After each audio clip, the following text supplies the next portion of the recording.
Good afternoon, everybody, and thank you for joining us to today's webinar in the ReadyTalk webinar series.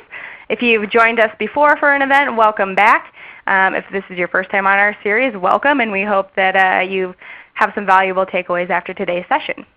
Today's seminar is entitled, How Webinars Should Fit into Your Content Marketing and Audience Building Efforts. And we are joined today by Todd Lebo, Senior Director of Content and Business Development, and Daniel Burstein, Director of Editorial Content, both of Mec Labs, and they're going to join us to share some insight on the topic today. I'll let them share a little bit more about themselves and their roles over at Mec Labs just after a few housekeeping items that we do have. So during today's presentation, everybody is going to be in a listen-only mode. However, if you guys do have some questions, please feel free to chat those into the chat feature, and that's located at the lower left-hand portion of your screen. We'll take questions throughout the event today, so don't be shy, don't hesitate. We'll queue them up for these guys, and we'll save a little bit of time at the end too, obviously, should more questions roll in. Also, as a reminder, today's event is being recorded. Thursday, May 31st, you'll all receive a link to that recording in the post-event email, along with a link to the slides that are on Slideshare later this afternoon. And just as a reminder for the slide that was up before, if you're on Twitter, feel free to follow us today with the hashtag #SherpaWebinar, and then you've got all of our Twitter handles on there as well to carry on some additional conversation. So on that note, I'm going to go ahead and hand it back over to Todd to kick off today's presentation. Thank you, Simone. I appreciate it, and thank you for having us on today. We have hopefully 45 minutes of content that will be very practical and insightful for you. We are part of Mec Labs. Marketing Sherpa and Marketing Experiments are the brands for Mec Labs. We are a research and publishing company. We pride ourselves in talking to marketers, finding out what's working and what's not working for them, distilling that down into very, hopefully, valuable information for marketers. We perform thousands and thousands of tests each year where we actually go in and find out on company sites what's working, and then we take those findings and we provide it in formats like we have today on a webinar. Oops. Sorry, I skipped a slide there. This shows a little bit about the cycle that we have at Marketing Sherpa, where we first start with research of marketers, find out what's working, what's not working. We also go out and do case studies with marketers to find out how they've applied various tactics and campaigns and the results they've received. We distill that down into a methodology that marketers can use in their marketing department and hopefully reuse and improve through testing. And we distill that down into training and conferences. All right. Today we've broken out the presentation into pre-webinar, during the webinar, and post-webinar. So we have ideas that you can take, hopefully you can take multiple ideas and apply right away. And the first concept, the first idea, I'm going to give that over to Dan to get us started. Well, thanks a lot, Todd. Let me say first, when ReadyTalk approached us about this webinar, it was really awkward because we're doing a webinar on how to do webinars. And so instead of sit here and give you a how-to and say this is specifically how to do it, Todd and I said, let's take 21 ideas we've learned by doing webinars ourselves here at Mec Labs, at Marketing Sherpa, at Marketing Experiments, and also from case studies that our Marketing Sherpa reporters have reported on. And from those 21 ideas, hopefully you can get a few good ideas out of this. And so we looked at a few of the questions that came in before the webinar. Things like how to keep people so engaged they don't multitask. We're going to talk about that in idea number 10, how to manage attendees' reactions and interact with them effectively during the webinar since you can't physically see them. That's idea number 11. And we've also had questions about videos. Well, idea number 21, we're going to show you a video. We're going to play it through here. And lastly, we provide a cookbook recipe. I like that, a cookbook recipe for conducting a webinar. And we don't have quite a cookbook recipe, but we've got this nice template you can use. That's part of idea number 9. And lastly, what is the best way to prepare a salesperson to host a webinar? We'll talk about that in idea number 14. But first here in idea number 1, this is a paradigm shifting idea. Okay, we've got some ideas that you can just very rotely follow. Hey, do this, do that. This is a paradigm shifting idea. We want to start off by having you look at webinars totally differently and realize that free webinars aren't free. Okay, this webinar, We're thankful to ReadyTalk for inviting us. We know they didn't charge you anything for it. You didn't actually pay money, but that doesn't make it free. There's still a value exchange going on. You're paying us with 45 minutes of your time, which if you're anywhere near as busy as Todd and I are, that is some really valuable time. So we want to make sure you get value in exchange for that cost. And so when you're conducting your webinars, keep that in mind. One of the most common problems we see is webinars that sell too hard, right? They get on there and they start selling and selling and selling. And again, people are paying with their time. They're not going to go on your next webinar. They're not going to sign up for the next one because they're not getting their money's worth, in this case, their time's worth. So you have to ask, if all you're going to do is go on that webinar and sell, is a webinar really right for you? Is it right for your purposes? We think webinars are right for a lot of people, but let's be honest, they're not right for everyone. So two key questions you can ask yourself if you haven't launched webinars yet, even if you're doing them. One, how complex is my purchase?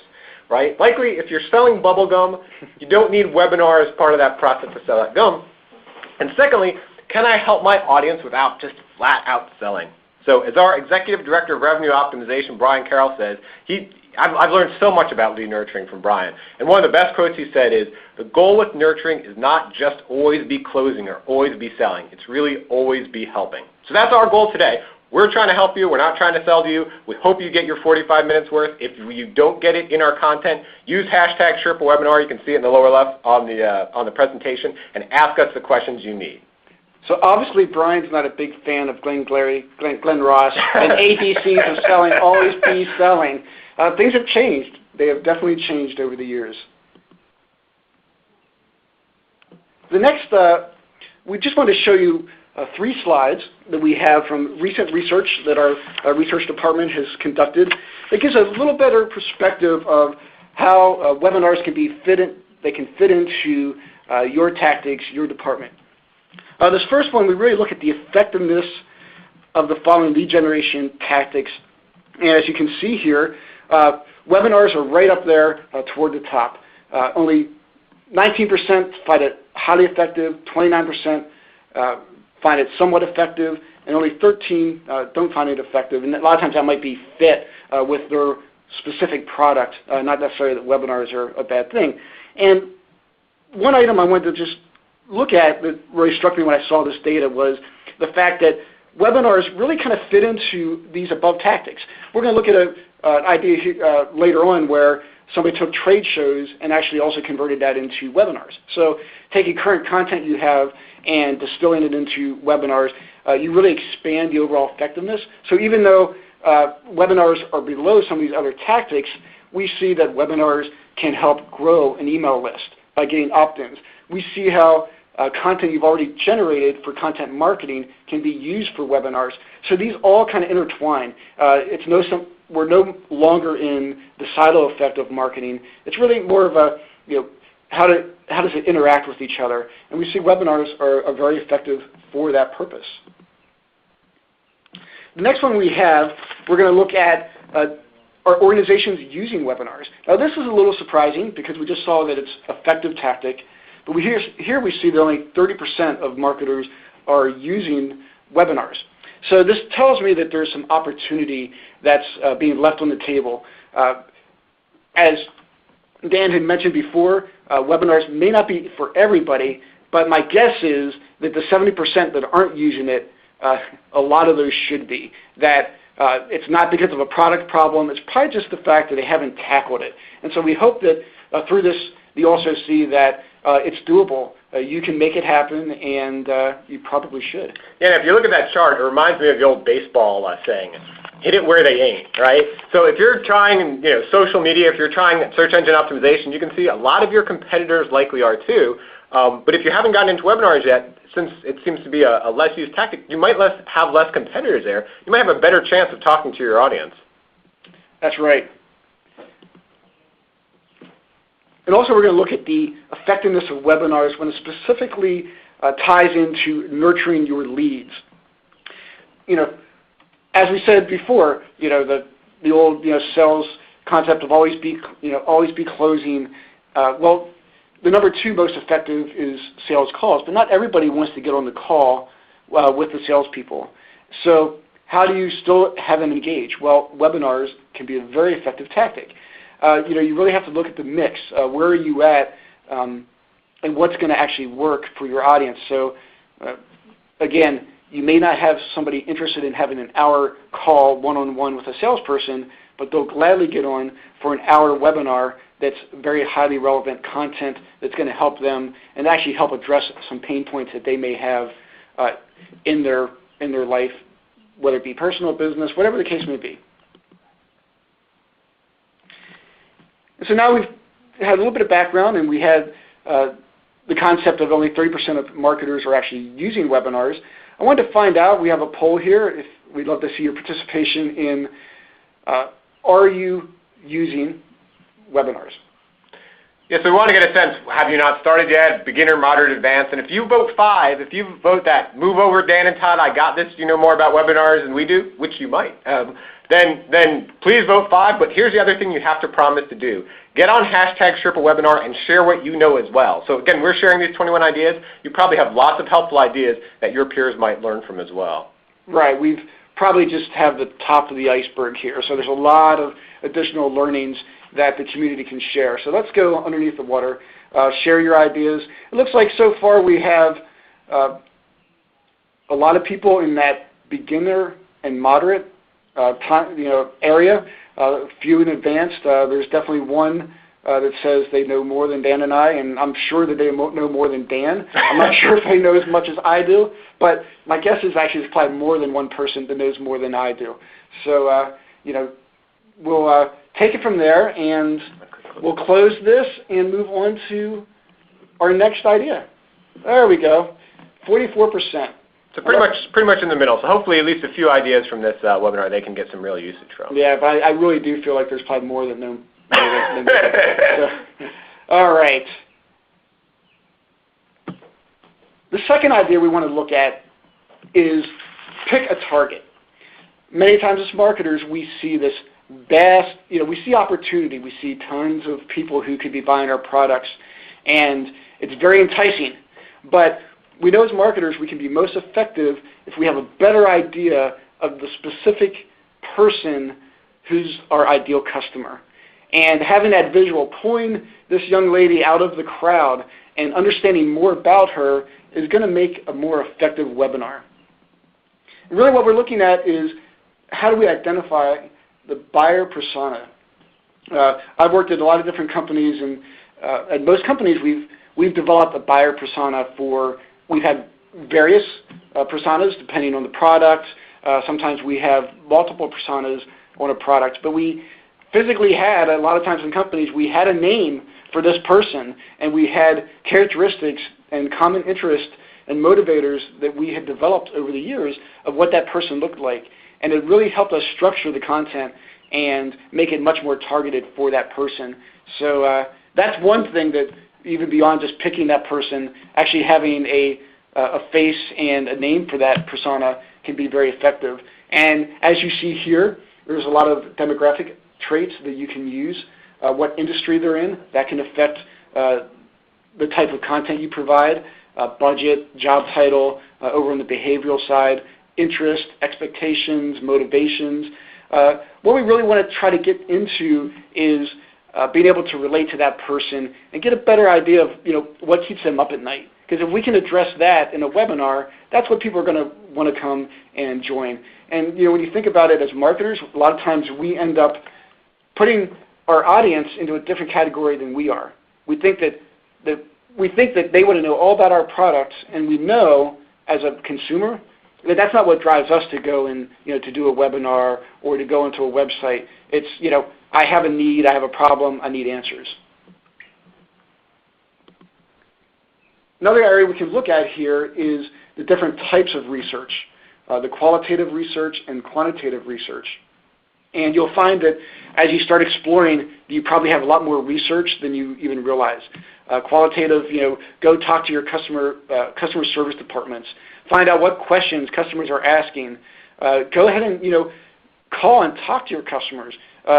It's great to have the quantitative, but the qualitative of actually talking to people and starting to document that information can really help you with the customer persona.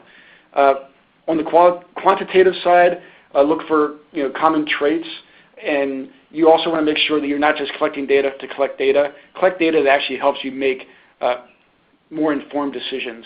And also, look at undesirable characteristics and traits. Just because you have the ability to attract thousands and thousands of people to a webinar, do you actually want to do that? Or do you want to, for example, if agencies are not a good target market for you, don't try to attract them. It's okay to have smaller numbers, but have the right people.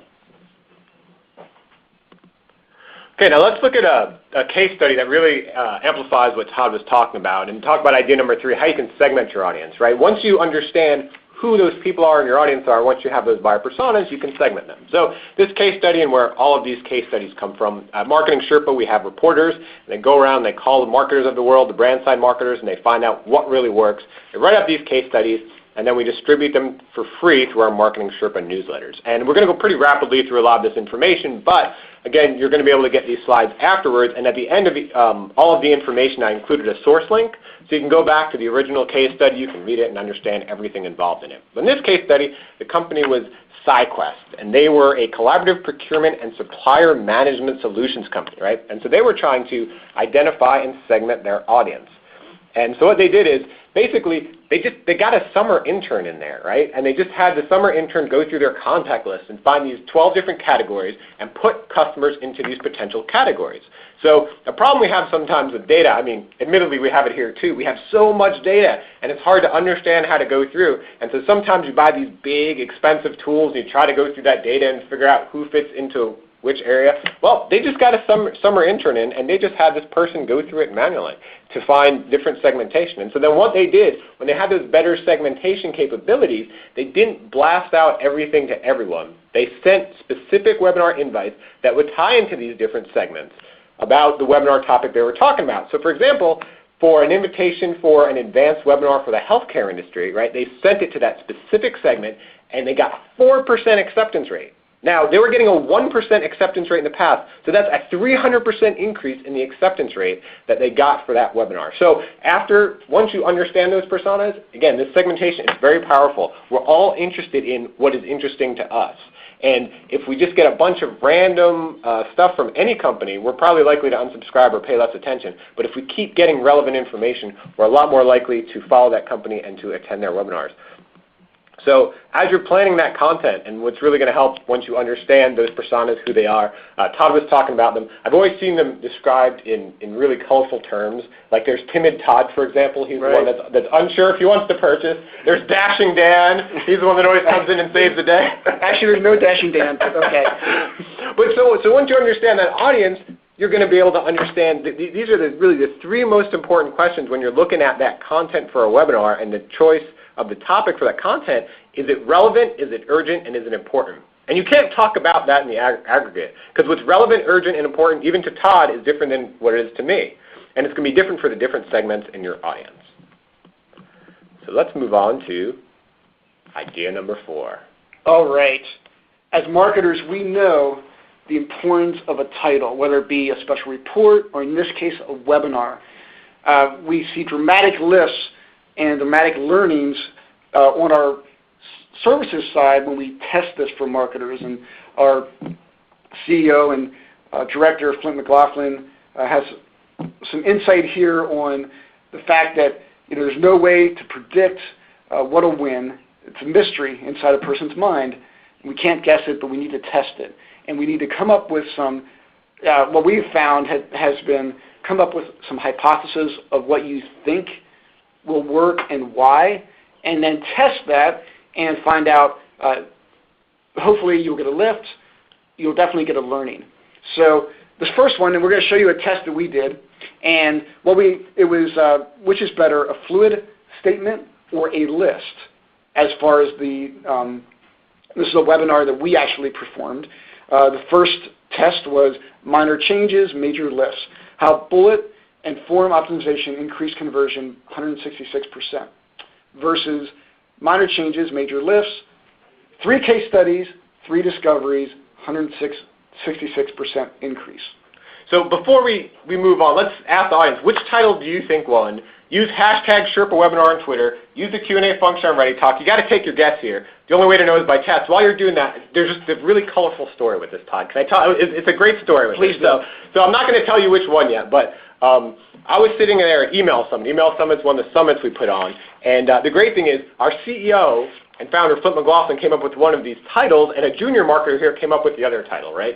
And they tested against each other. And I was sitting there at Email Summit 5 minutes before Flint was going to get up our opening keynote. If you don't know Flint, he's a fantastic speaker, right? So I have to tease him anytime I can to knock him down a little. And I got this, right when Flint's standing there, I get this email from Paul, and it says, dude, I just beat Flint by 92%. And so I had to just grab Flint and say, give him a hard time over that. And so Flint was such a good sport about it. Not only was he happy about it, he said, that's got to go in my presentation. So 5 minutes before he goes up stage, he goes on there and he tells this great story about how even a junior marketer can beat a CEO and have a better idea when you're testing. And actually, we've got that source on the next slide if you're interested in seeing that video. It's very entertaining. But let's see who won, Todd. We have a number one, definitely won here from Hayden Foster. But let's see, who won? All right, drum roll, and the winner is the first, how buttons and form optimization increase conversion 166%. So instead of having the lists, which was the second option, we see that making this minor change had a dramatic lift, 92.2% increase in conversion. So this kind of goes back to that aspect of how important the title is, how important it is to test the title. And I know that in my marketing experience, I've always spent a lot more time on titles than even some of the description further in, into my email or my landing page, because this is what's going to draw people. So, hey, 92%, it beat Flint's. I mean, these are good days. These are very good days.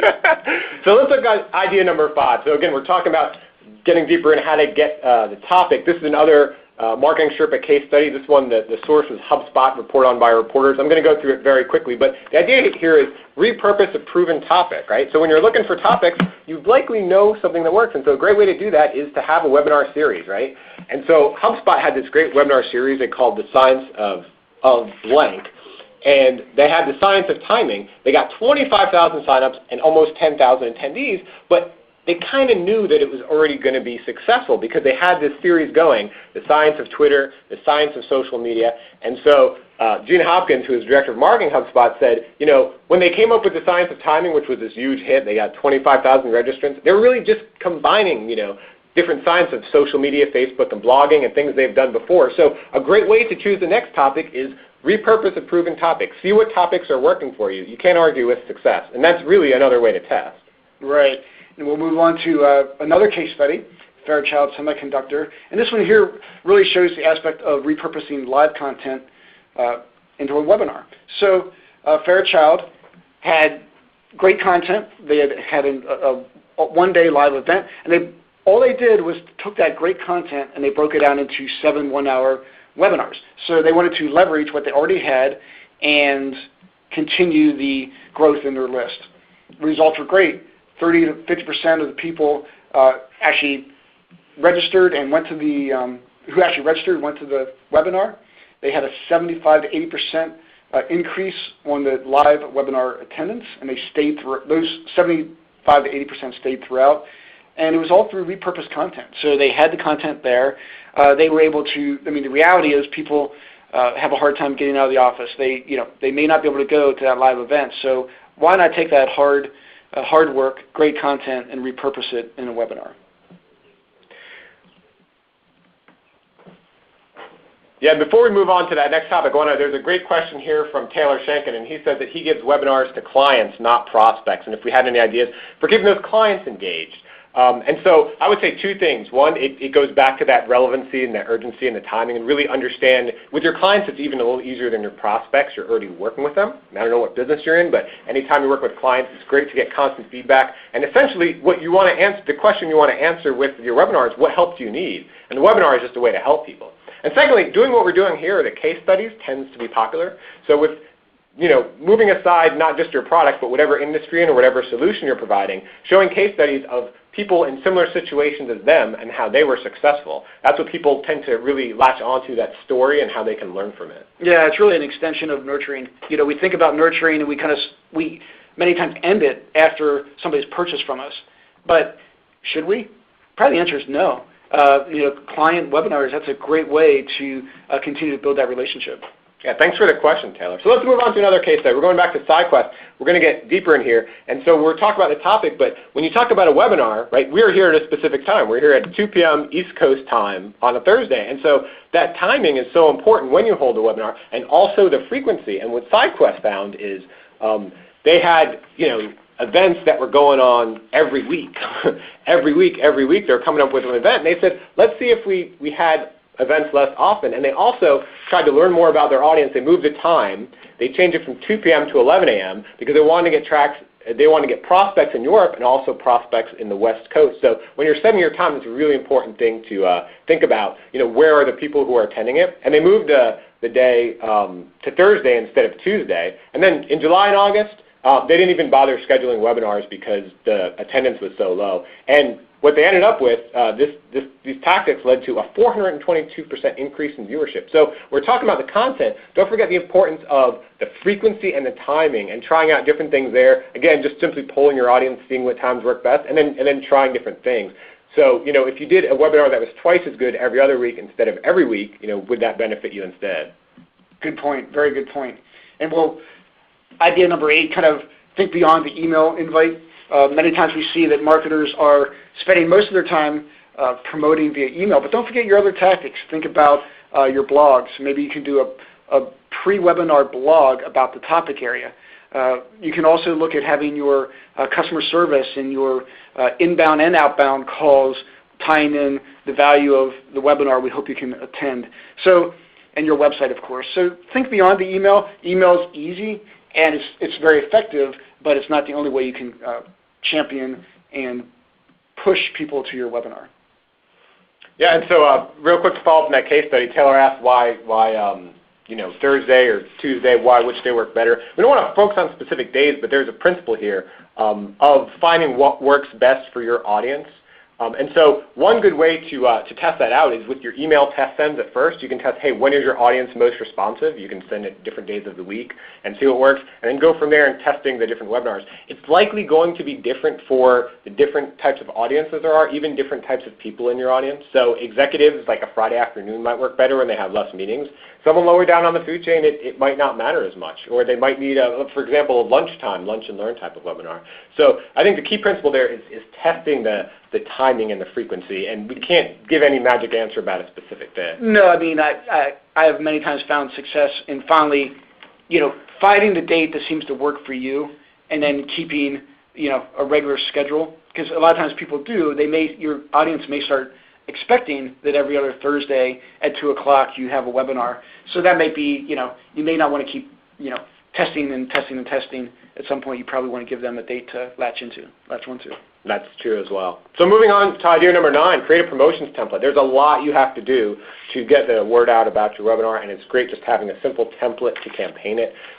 This case study from our Reporters of Marketing Sherpa is about IDES, a plastics industry directory, and what they did, was fairly simple. They figured out, hey, what is the best way to promote our webinars, and we're just going to do the same thing every time. We're just going to plug it into the template. They had ads 6 days a week. They had a webinars page. They used social. They used LinkedIn. They used Twitter. And something that I really like what they did with their email alerts, and this goes somewhat to what Todd was talking about with the buyer personas, that based on the past downloads of their white papers from their website and from newsletter click tracking on the topics associated with the webinar, those are the people that they sent those extra email alerts to. So if you downloaded a white paper on a topic that they had a webinar in, if you click through on a newsletter, they know you're a lot more likely to be interested in that topic, and so they're going to send you more email alerts.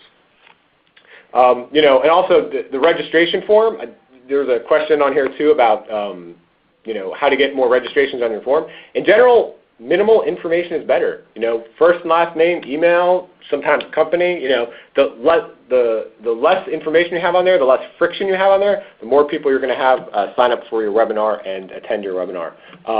So we also wanted to help you by providing a template, and so they also had webinar reminder emails. And the great thing is, after the webinar, They also gave out an on-demand video page, a landing page with slides, follow-up emails to attendees. So we're going to get into that a little bit later in this webinar, but all of that information, they kept sending it to that audience to give them many different ways to explore that information. And so they got some great results. 73% of the registrations came from the email newsletter and special webinar alert messages, partly, I'm guessing, because they were really tying into people that were already interested in that type of topic. And so I think the bigger lesson to learn here is put in that upfront investment. As Nathan Potter, the marketing manager, says, the upfront investment is the hardest part. It's just creating those templates, figuring out those processes, and constantly optimizing those processes. But once you have those processes, once you have this going, it's repeatable, and you're just able to do it constantly every 2 weeks or how often you have to do it. So to help you be able to do that, we have our own template. So Justin Bridegan is our senior marketing manager here, and I love being able to talk people in the blog post. He did a great blog post where he shared the promotion template we use right here at Marketing Sherpa for our webinars, where we conduct webinars every 2 weeks. So you can go to bit.ly/webinar template with the W and the T are uppercase, and you can download that webinar. I think it's in that template. It's in Excel, and there's a bonus. You can use our own promotion template to promote your webinars and tweak it to however works best for you. All right, now we're going to get into during the webinar. How do you manage the event in real time? How do you engage the audience? Idea number 10, attention span. If anybody here on the line has children, you know that attention spans are very short. And adults are the same. So we need to make sure that we use every, our really number one idea here is use every slide or a little segment of slides to be a micro conversion. You need to keep people saying yes, hey, this is great information, I want more, I want more, I want more, throughout the presentation. You don't want to be holding out to the end. You don't want to be starting out with, very bland information at the beginning, because they're not going to stick with you because, again, they're busy. They have things to do. Yeah, that especially comes to selling. If you're selling, you might feel like you can sell however you want. It's not a captive audience. They can leave whenever they want. Another great way is to start a conversation. We've got #Sherpa webinar going here. We want to get a conversation going with you. It's great because, you had that question about it's not like a live event. You can't physically see people. A great thing about a live event is you meet peers there. It's not just all the information coming from the stage. And so when we've had really active webinars going, me and Todd did one not too long ago with Facebook, and it was great because #Sherpa webinar was just hopping, and just people were having all these great conversations with each other. It wasn't even just the information we were sharing. That's also a great way to see what your audience is thinking. If you want to speed up, if you want to slow down, if there's points you haven't addressed. And it's also a great way to tease stuff coming up later. If they're asking questions, they're interested in that information, you might just have it later in your webinar, so let them know about it. And you can also use the Q&A feature, chat feature in a tool like ReadyTalk to help you with that. There's a lot of times, too, it's like that's a great place to, if people have questions about your, let's say they have questions about your software. Well, you can put a link, in your, with your hashtag and give them that information. So you don't even have to have it here on your presentation. The next idea, number 12, go light on the selling. Again, if you start the webinar and the first thing you do is start selling, they're going to say, look, I got better things to do. They get right off. We have our upcoming B2B Summit in August, and it's a great summit. We hope you all can come. But this has been a bad way to start the webinar to talk about this for 5 or 10 minutes, because I'm guaranteeing you would not be listening to me now. Hopefully it makes a little bit better sense further in. You give them a little bit of information, but you've also won that ability to, you basically, it's a reward of giving them great content. You can do it later on in the presentation. Now here's the thing, we get sometimes that people just have to sell. There's sometimes you just have to sell. And frankly, webinars can be a great platform for selling, for showing your product in action, for essentially having a group sales call. But this is the way we recommend doing that, essentially having 2 tiers of webinars. So what we're talking about right now mostly is a content webinar. That's what you're listening to. This is lead nurturing, this is content. The goal of a content webinar is to help the audience. That is the main goal, and that's what your focus should be, providing value to potential customers. And as you can see from that slide, that's good for higher up in the funnel, right, when you're trying to attract people and bring them in. Now, what you can still do lower down in the funnel is have a sales webinar. There's nothing wrong with that, where you have a very straightforward invite where it says, hey, we want to tell more people about our products. And those content webinars, if you continue to deliver value there, people are going to want to learn more, and they're going to want to get deeper into the funnel and learn from that sales webinar. But you can't really start at the sales webinar. And so here's one way we do it in MECLABS, right? So when we do this, it's very straightforward. We want to be very clear. This isn't our traditional webinar that delivers content. We even call it a special webinar, and it's called How to Engage with MECLABS. The whole point of it is to find out how you can work with us. So also something to keep in mind when you have these sales webinars, you'll likely get less attendance than you will on the content webinars, right? So we get probably 10 times as much attendance on a content webinar as on a sales webinar. But that's okay, because again, that content webinar, you're delivering value, it's a lot higher in the funnel, you're bringing people in, and when they get closer, those people on the sales webinar, those are all really strong leads. I mean, basically you've told them, please spend an hour with us so we can sell you our product and tell you more about it, and they've raised their hand and said yes. And that's a better way to do it than to try to take a content webinar and just shove a bunch of sales stuff in there. Because as Todd was talking about the micro conversions, they can jump off the webinar at any point, or they can just simply not pay attention and check their email. Well, our boss, Flint McLaughlin, many times talks about clarity trumps persuasion, and just being very clear about what that webinar is about will, let people self-select. Why give them misleading information? They're just going to turn around and leave right away. Idea number 14, don't overlook showmanship.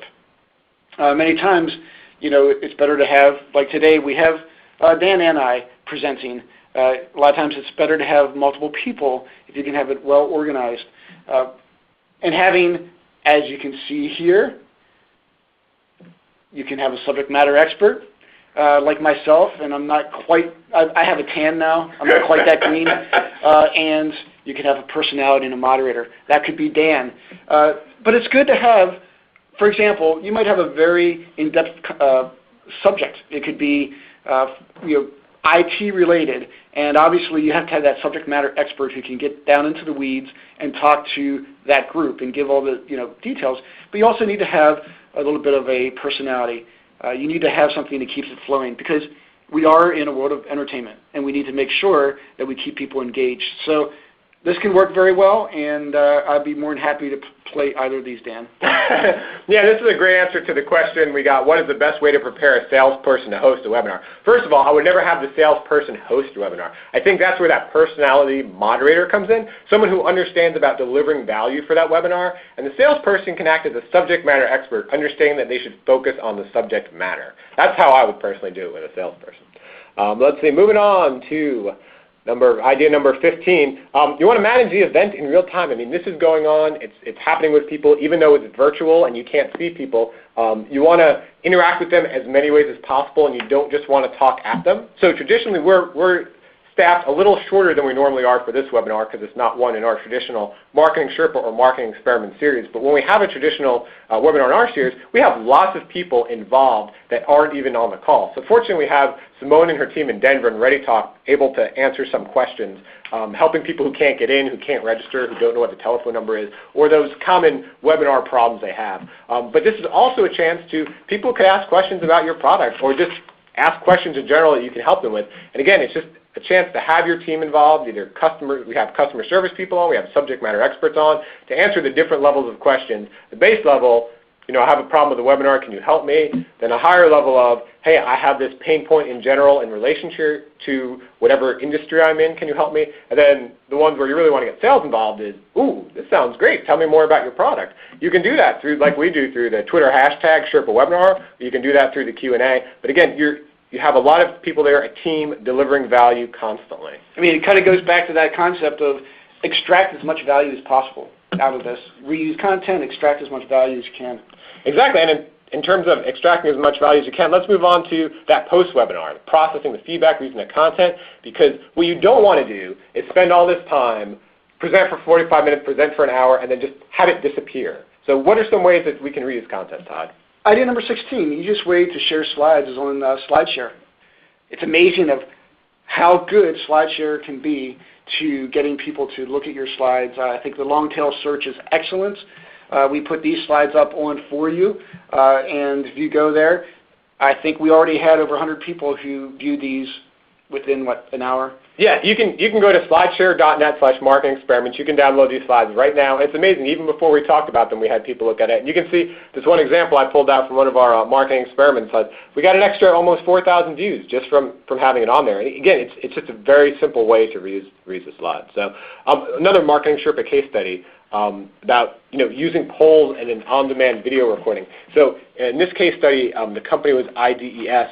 They had a follow-up campaign. So that's something to keep in mind.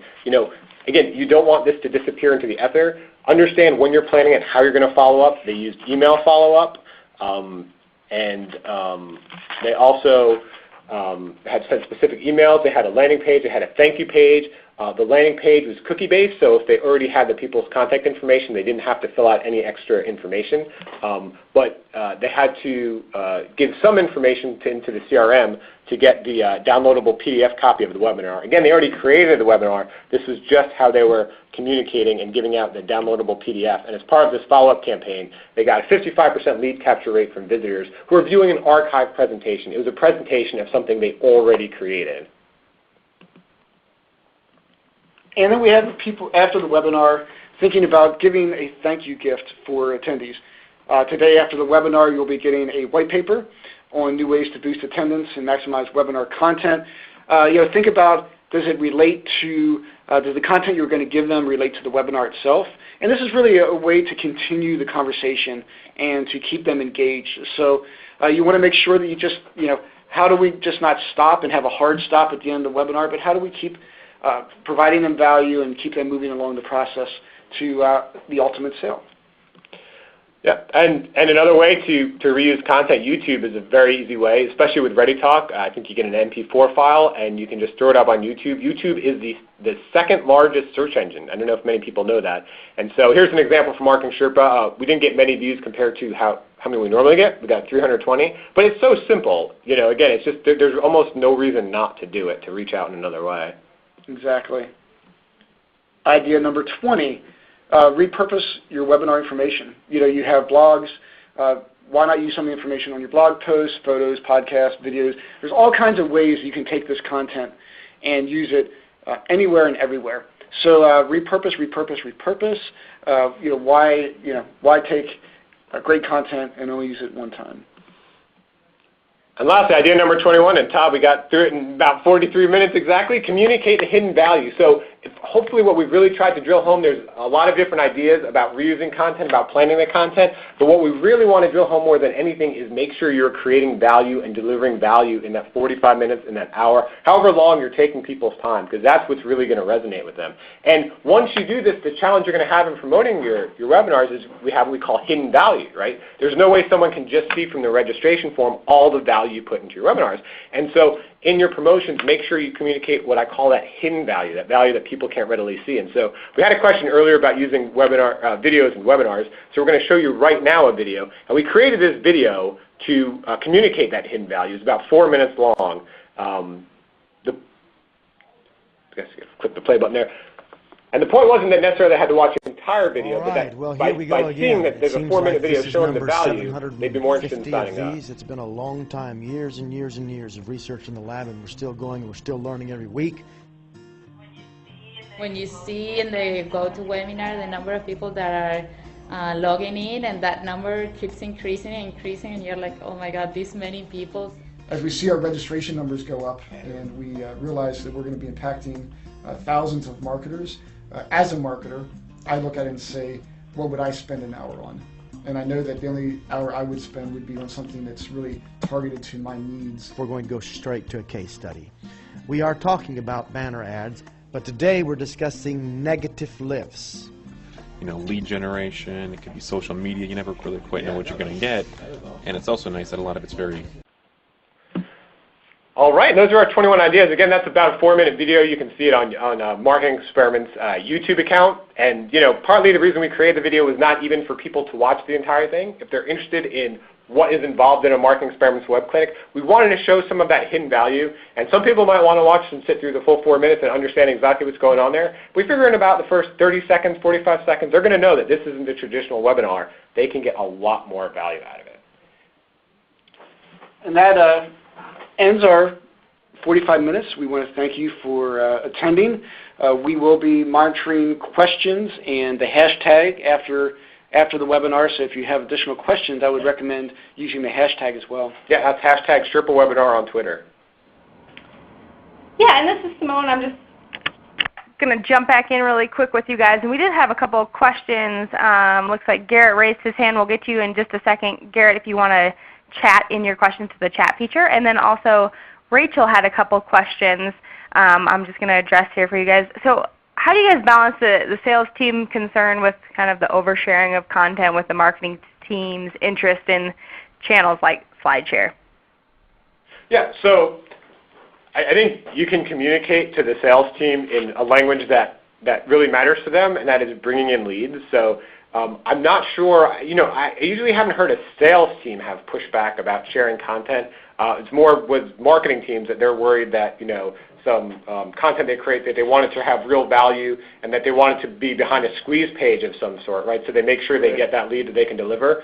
But I would say, one, you have to try it and test it. You don't necessarily have to throw up all your webinars right away on Slideshare. But once you start putting some up and you start seeing the views, you see that's a very top of the funnel activity to get more brand activity, more notice of your brand, and to start bringing people deeper into your funnel. Yeah, and we could live in a world where we keep everything on our site and we hope that people come to us. But the reality is people are all over the place on the web, and I would encourage people to at least, at the bare minimum, test putting it out on some other places and see if you can use that to be a magnet to your site. Yeah, Jay Baer was a keynote speaker at last year's B2B Summit, and he had one of the best answers I thought. I forgot the exact number, but his point was Slideshare has X million viewers, every month or whatever. And if your site doesn't have X million viewers every month, then you probably want to be on Slideshare where all that big audience is. All right, so Gareth's question, hopefully that helped a little bit, Rachel. For Gareth's question, he says, in your experience, what have been the most effective marketing tactics for generating highest attendance rates for your webinars? Sure, I can take that.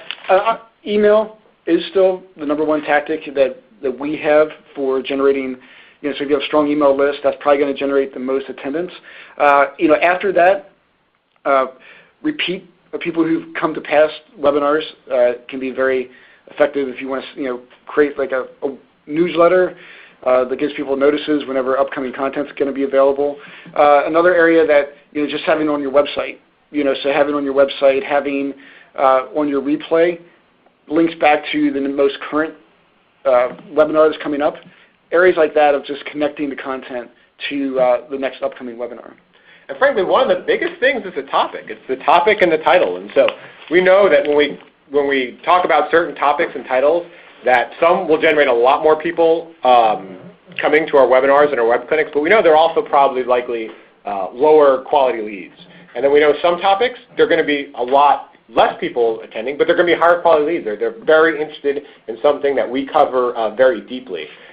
So I would definitely look at the topics you're covering, try to test the titles, because the titles really matter. As you can see, we got a 92% increase in click-through just from changing a few words in the title, even when the topic was the same. Partners can also be very valuable.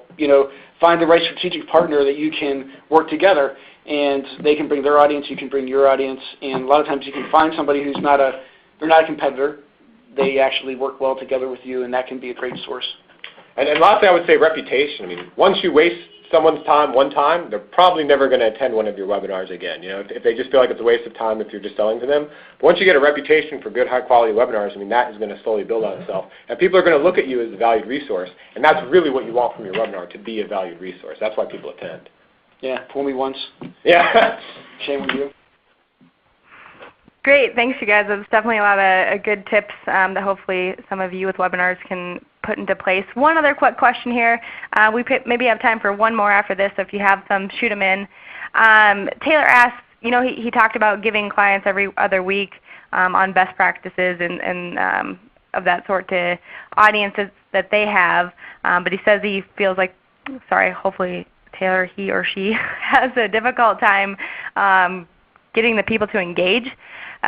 she has a hard time getting people to engage with him. Any tips that you guys have? I mean, obviously we used functionality today like the polling, the chat, inserting a video to kind of keep people's attention. I thought you guys did a great job with the Twitter hashtag, making sure we carry on the conversation there. Any other tips that you would give to Taylor? Well, if you do something like, a lot of times like a poll, if it's very simple, and I know like we have a lot of success where we'll do test results, like what we showed here, like which test won, and people love to say, oh, I think A won or B won. And so things like that are relatively easy, and people want to kind of see if they were right or wrong, can be one good way of getting that engagement. Another thing that always helps is just, finding a few key customers or key attendees that are in that industry, giving them a call on the phone, just talking to them, emailing them, and asking what works. So, in our industry, it's in marketing, and a lot of people use Twitter, and so Twitter hashtags tend to be strong for us. But at the same time, we notice if it's a social media marketing topic, like when we did a recent webinar with Facebook, boy, the Twitter hashtag blew up because, those social media marketers are heavy users of Twitter. And if it's more of a B2B marketing audience, like kind of today, they use Twitter less. It's just different audiences. So depending on what industry you're in, if you're in the plastics industry or, some deeply technical industry, you really just have to talk to that audience and figure out, where do they like to converse and what different forums can you use for them specifically. So some audiences can be tough. They're just more, we'll find this too when we cover deeper information. They're just more absorbing it, and they don't really have the time to step away from it to ask questions or to engage or to share their opinions. So I wouldn't get discouraged by that. Great. Thank you guys. So on that note, I know you guys have your B2B Summit coming up. If you wanted to say a couple words about that before we wrap up. Well, we'll be in Orlando on August 27th through 30th. It's a 4-day event. We have a pre-summit and a post-summit workshop. The focus is really to help marketers who are doing complex sales to generate leads, nurture leads, and convert leads. So we have a lot of case studies from marketers. We'll have some hands-on training as well. And we have great companies this year. We have everybody from Cisco to HP. We have a lot of larger companies, but also small and medium-sized companies as well. So we try to have a nice mix and try to make it very hands-on and hopefully get more leads and convert those leads. Yeah, we don't tend to have vendors or agencies on the stage. We have brand-side marketers, just like the people on the phone right now. So you're learning from your peers, and you're really getting to hear what worked for them, as opposed to getting some sort of sales pitch. Yeah, and definitely from the ReadyTalk side experience, I can speak to these summits. I've been to one before. We're attending one in Denver that's coming up. Definitely a great forum to interact with some of your peers, hopefully get some of your questions answered. So I would definitely encourage you to take a look into that. On that note, I just want to say thank you for everybody for taking some time out today of your schedule. Everybody's busy, so we do appreciate you slotting this off on your calendar. If you would take a second when I close out the meeting to fill out the post-event survey, obviously we would love your feedback both from the ReadyTalk and the Marketing Sherpa MECLABS side, so take a moment to do that as well. I hope everybody has a great afternoon. If you guys do have questions specific to the ReadyTalk platform, any of the functionality that we shared today on the webinar, we're happy to answer those questions too. Go ahead and chat yes into the chat feature. We'll make sure to have somebody follow up with you. Thanks again, guys, Todd and Daniel, for putting together this webinar. Very informative, lots of great examples, and we look forward to having you guys back again on our series. Well, thank you. It was our pleasure.